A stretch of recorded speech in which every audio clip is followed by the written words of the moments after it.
ಹರೇ ಕೃಷ್ಣ. ಎಲ್ಲ ಕೇಳುಗರಿಗೂ ಶ್ರೀಮದ್ ಭಾಗವತದ ಅಧ್ಯಯನಕ್ಕೆ ಸ್ವಾಗತ.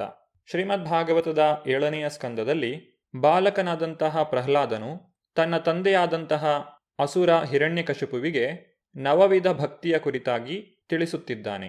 ಭಕ್ತಿ ಎಂದರೆ ದೇವೋತ್ತಮ ಪರಮಪುರುಷನ ಭಕ್ತಿ ಸೇವೆಯಲ್ಲಿ ತೊಡಗುವುದೇ ಹೊರತು ಬೇರೆ ಯಾರದೋ ಸೇವೆಯನ್ನು ಮಾಡುವುದಲ್ಲ. ಇದನ್ನು ಗೋಪಾಲತಾಪನಿ ಉಪನಿಷತ್ತಿನಲ್ಲಿ ತಿಳಿಸಲಾಗಿದೆ. ಭಕ್ತಿ ಎಂದರೆ ದೇವೋತ್ತಮ ಪರಮಪುರುಷನಿಗೆ ಭಕ್ತಿ ಸೇವೆಯನ್ನು ಸಮರ್ಪಿಸುವುದು. ಭಕ್ತಿ ಸೇವೆಯನ್ನು ಮಾಡಬೇಕಾದರೆ ವ್ಯಕ್ತಿಯು ದೇಹಾತ್ಮ ಭಾವನೆಯಿಂದ ಮುಕ್ತನಾಗಿರಬೇಕು ಹಾಗೂ ಉನ್ನತತರ ಲೋಕಗಳಿಗೆ ಏರಿ ಸುಖ ಪಡಬೇಕೆಂಬ ಹಂಬಲದಿಂದಲೂ ದೂರವಿರಬೇಕು. ಯಾವ ಲೌಕಿಕ ಲಾಭಕ್ಕೂ ಆಸೆ ಪಡದೆ ಕೇವಲ ಪರಮಪ್ರಭುವಿನ ತೃಪ್ತಿಗಾಗಿ ಮಾಡಿದ ಕೆಲಸವೇ ಭಕ್ತಿ. ಭಕ್ತಿಯನ್ನು ನಿಷ್ಕರ್ಮ ಅಥವಾ ಫಲಾನುಬಂಧ ಕರ್ಮಗಳ ಫಲದಿಂದ ಸ್ವತಂತ್ರತೆ ಎಂದೂ ಕರೆಯುತ್ತಾರೆ. ಭಕ್ತಿ ಸೇವೆಯ ಅನುಷ್ಠಾನಕ್ಕೆ ನಾರದ ಮುನಿಗಳಿಂದ ಕಲಿತುಕೊಂಡು ಪ್ರಹ್ಲಾದ ಮಹಾರಾಜನು ವಿಶದೀಕರಿಸಿರುವ ಭಕ್ತಿಯ 9 ವಿವಿಧ ಪ್ರಕ್ರಿಯೆಗಳು ಎಲ್ಲವೂ ಒಟ್ಟಿಗೆ ಬೇಕಾಗದೇ ಇರಬಹುದು. ಈ 9ರಲ್ಲಿ ಯಾವುದಾದರೂ ಒಂದನ್ನು ಭಕ್ತನು ಆಚರಿಸಿದರೂ ದೇವೋತ್ತಮ ಪರಮಪುರುಷನ ಕರುಣೆಯನ್ನು ಅವನು ಪಡೆಯಬಲ್ಲನು. ನಾವು ಒಂದು ವಿಧದ ಭಕ್ತಿಯನ್ನು ಆಚರಿಸುವಾಗ ಇತರ ಪ್ರಕ್ರಿಯೆಗಳು ಅದರೊಡನೆ ಕೂಡಿಕೊಂಡು ಬರುತ್ತದೆ. ಈ ನವವಿಧ ಪ್ರಕ್ರಿಯೆಗಳಲ್ಲಿ ಯಾವುದಾದರೂ ಒಂದನ್ನು ಭಕ್ತನು ಅನುಷ್ಠಾನಕ್ಕೆ ತಂದಾಗ ಅದು ಪರ್ಯಾಪ್ತವಾಗಿರುತ್ತದೆ. ಅದರೊಳಗೆ ಇತರ 8 ಪ್ರಕ್ರಿಯೆಗಳೂ ಸೇರಿಕೊಂಡಿರುತ್ತವೆ. ನವವಿಧ ಭಕ್ತಿಯಲ್ಲಿ ಮೊದಲನೆಯದು ಶ್ರವಣಂ, ಅಂದರೆ ಭಗವಂತನ ಪವಿತ್ರ ನಾಮವನ್ನು ಕೇಳುವುದು. ಇದೇ ಭಕ್ತಿ ಸೇವೆಯ ಆರಂಭ. ಶ್ರೀ ಚೈತನ್ಯ ಮಹಾಪ್ರಭುಗಳು ತಿಳಿಸಿರುವಂತೆ ಚೇತೋದರ್ಪಣ ಮಾರ್ಜನಂ, ಭಗವಂತನ ಪವಿತ್ರ ನಾಮವನ್ನು ಕೇಳುವುದರಿಂದ ಭೌತಿಕ ಪ್ರಕೃತಿಯ ಮೇಲಿನ ಗುಣಗಳ ಕಾರಣದಿಂದ ಉಂಟಾದ ಭೌತಿಕ ಜೀವನ ಪರಿಕಲ್ಪನೆಯಿಂದ ದೂರವಾಗಿ ವ್ಯಕ್ತಿಯು ಶುದ್ಧನಾಗುತ್ತಾನೆ. ಹೃದಯದ ಕೇಂದ್ರದಿಂದ ಕೊಳೆಯನ್ನು ತೊಳೆದು ಹಾಕಿದಾಗ ದೇವೋತ್ತಮ ಪರಮಪುರುಷನ ರೂಪವನ್ನು ಸಾಕ್ಷಾತ್ಕರಿಸಿಕೊಳ್ಳಲು ಸಾಧ್ಯವಾಗುತ್ತದೆ.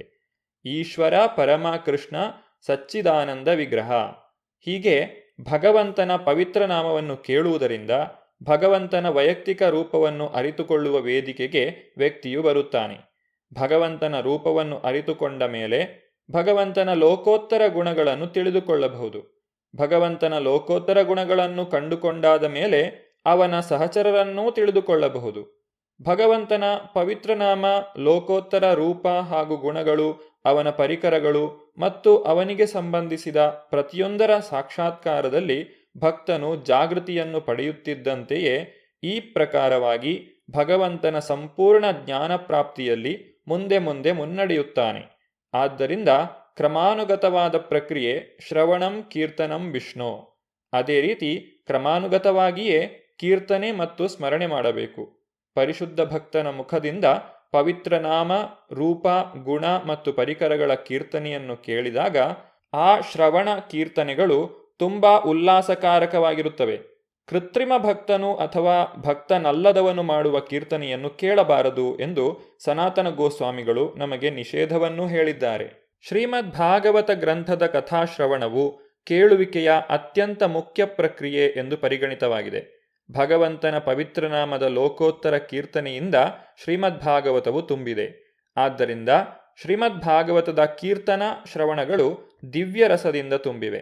ಭಕ್ತನ ಆಕರ್ಷಣೆಯಾಗುವಂತೆ ಭಗವಂತನ ಲೋಕೋತ್ತರ ನಾಮವನ್ನು ಕೀರ್ತಿಸಬಹುದು ಮತ್ತು ಕೇಳಬಹುದು. ವ್ಯಕ್ತಿಯು ಶ್ರೀಕೃಷ್ಣನ ಪುಣ್ಯನಾಮವನ್ನು ಅಥವಾ ಶ್ರೀರಾಮನ ಇಲ್ಲವೇ ನರಸಿಂಹದೇವನ ಪುಣ್ಯನಾಮವನ್ನು ಜಪಿಸಬಹುದು.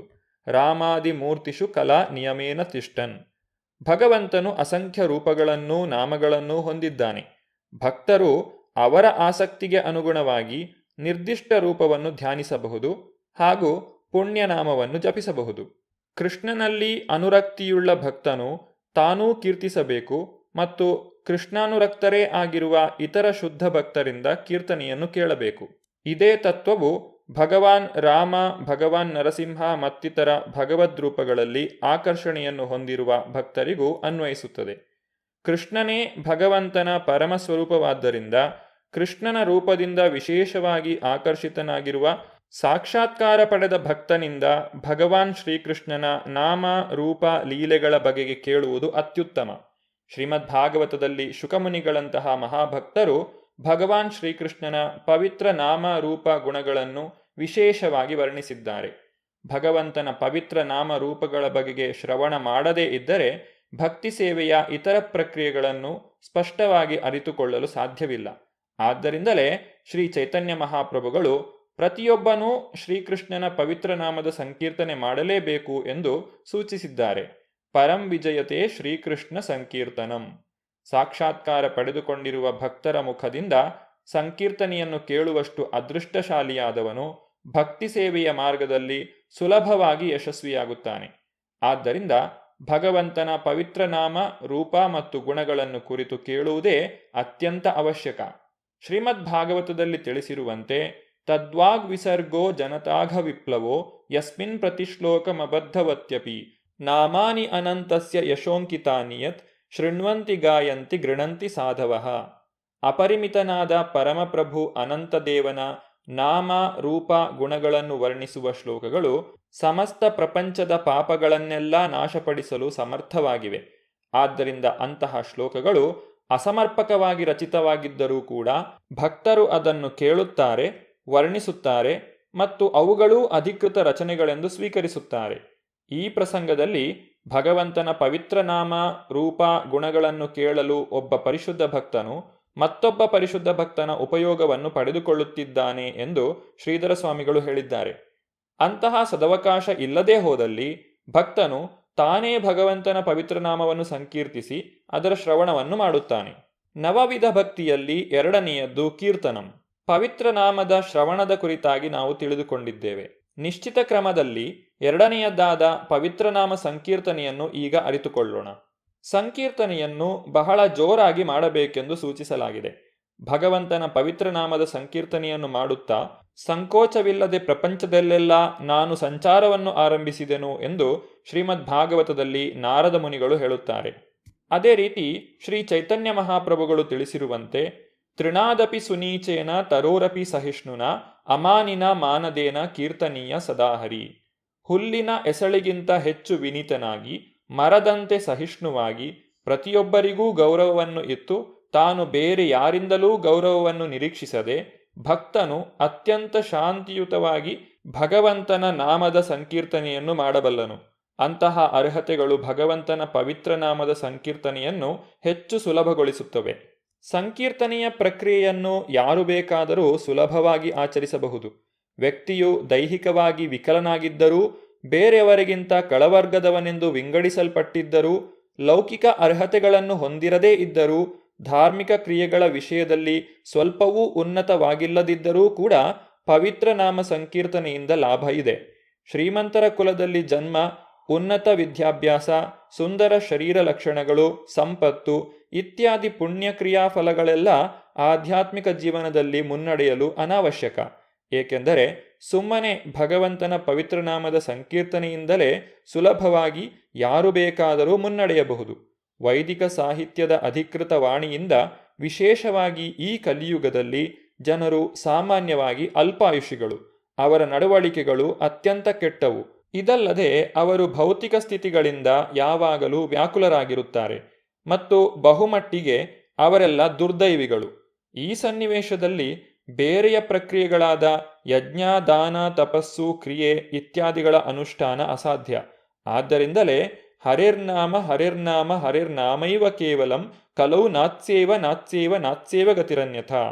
ಕಲಹ ಕಪಟಾಚಾರಗಳ ಈ ಕಾಲದಲ್ಲಿ ಮೋಕ್ಷಕ್ಕೆ ಏಕಮಾತ್ರ ಮಾರ್ಗವೆಂದರೆ ಭಗವಂತನ ಪವಿತ್ರ ನಾಮದ ಸಂಕೀರ್ತನೆ. ಬೇರೆ ಮಾರ್ಗವೇ ಇಲ್ಲ ಎಂದು ಸೂಚಿಸಲಾಗಿದೆ. ಕೇವಲ ಭಗವನ್ನಾಮ ಸಂಕೀರ್ತನೆಯಿಂದಲೇ ಮಾನವನು ಆಧ್ಯಾತ್ಮಿಕ ಜೀವನದಲ್ಲಿ ಪರಿಪೂರ್ಣ ಮುನ್ನಡೆಯನ್ನು ಸಾಧಿಸುತ್ತಾನೆ. ಜೀವನ ಸಾಫಲ್ಯಕ್ಕೆ ಇದೇ ಅತ್ಯುತ್ತಮ ವಿಧಾನ. ಬೇರೆ ಯುಗಗಳಲ್ಲೂ ಪವಿತ್ರ ನಾಮ ಸಂಕೀರ್ತನೆ ಶಕ್ತಿಯುತ.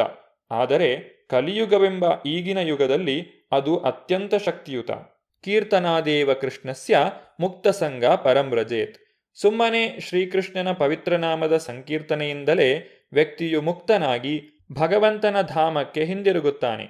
ಆದ್ದರಿಂದ ಭಕ್ತಿ ಸೇವೆಯ ಬೇರೆ ವಿಧಾನಗಳನ್ನು ಆಚರಿಸಲು ಶಕ್ತನಾಗಿದ್ದರೂ ಕೂಡ ಮನುಷ್ಯನು ಪವಿತ್ರನಾಮ ಸಂಕೀರ್ತನೆಯನ್ನೇ ಆಧ್ಯಾತ್ಮ ಜೀವನದಲ್ಲಿ ಮುನ್ನಡೆಗೆ ಮುಖ್ಯ ಮಾರ್ಗವನ್ನಾಗಿ ಆಶ್ರಯಿಸಬೇಕು. ಯಜ್ಞೈ ಸಂಕೀರ್ತನ ಪ್ರಾಯೈರ್ ಯಜಂತೀಹಿ ಸುಮೇಧಸಃ.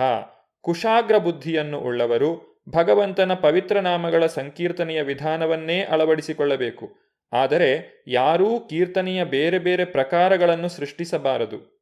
ಶ್ರುತಿಗಳಲ್ಲಿ ಸೂಚಿತವಾದಂತಹ ಪವಿತ್ರನಾಮದ ಸಂಕೀರ್ತನವನ್ನೇ ಗಂಭೀರವಾಗಿ ಅನುಸರಿಸಬೇಕು. ಪ್ರಹ್ಲಾದ ಮಹಾರಾಜನು ನವವಿಧ ಭಕ್ತಿಯ ಕುರಿತಾಗಿ ನೀಡಿರುವಂತಹ ಉಪದೇಶದ ಉಳಿದ ಭಾಗವನ್ನು ನಾವು ಮುಂದಿನ ಸಂಚಿಕೆಯಲ್ಲಿ ನೋಡೋಣ. ಧನ್ಯವಾದಗಳು. ಹರೇ ಕೃಷ್ಣ.